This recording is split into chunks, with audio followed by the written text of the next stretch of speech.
如果大家喜欢我的视频，欢迎订阅。我们在美国买房子，就是房屋在过户的时候，有10个是应该检查的问题。那在房屋交易的过程当中，最后全屋上下查看一遍，可能是买卖双方最重要的步骤之一，也可能是最伤脑筋的步骤之一。最后检查一般在过户前的几个小时进行，这是买方及其经纪人检查房屋确保没有问题的最后的机会。最后检查一般会顺利的进行，但是有时会出现问题，甚至可能会使交易全面的脱轨了。以下的话可能就是对交易造成影响的10个最常见的问题，我们来跟大家来详细的说一下。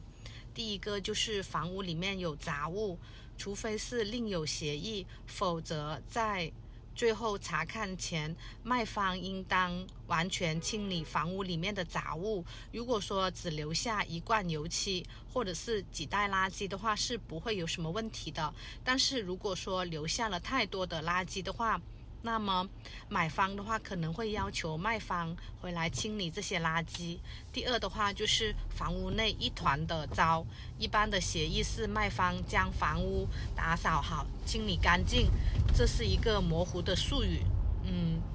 对不同的人可能是有不同的意思。房屋不一定需要一尘不染，但是也不应该像一个灾区一样乱七八糟的垃圾堆的到处都是。那么最理想的情况呢，就是房屋看起来已为新主人的入住早做了准备，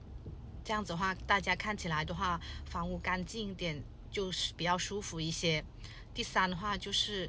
磋商确定的维修尚未完成，那当买卖双方磋商维修或者是翻新的事项的时候，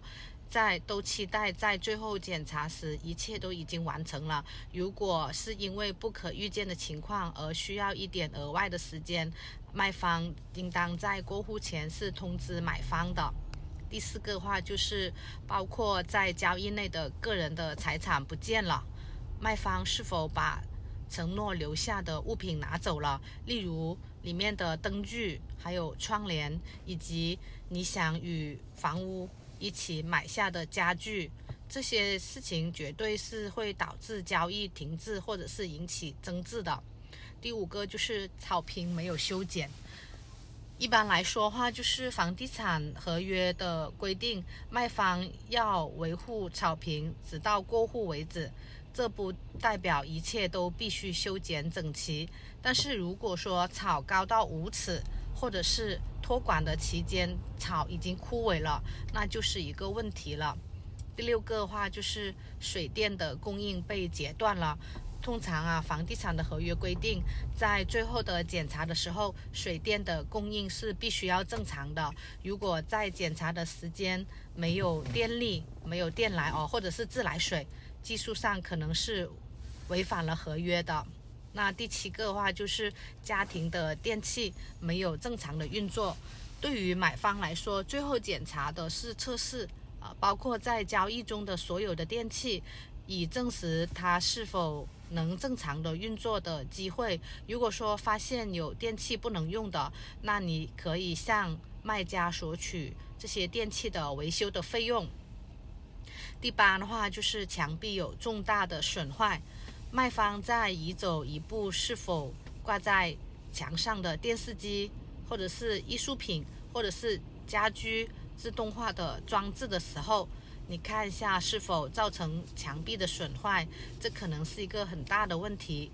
第九个就是冷暖系统不能正常的运作，买方应当测试房屋的暖气、冷气的这些功能，看看是否满意。如果不理想的，那可能就是需要与卖方协商维修的费用，或者是调整这些价钱。第10的话就是在搬迁的过程当中房屋受损了。如果说卖方在搬出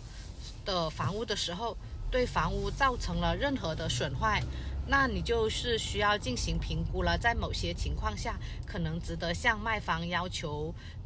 就是维修的这些费用。那我们这边的话就是仅供大家参考与交流。如果大家喜欢我的视频，欢迎订阅，多谢大家的支持。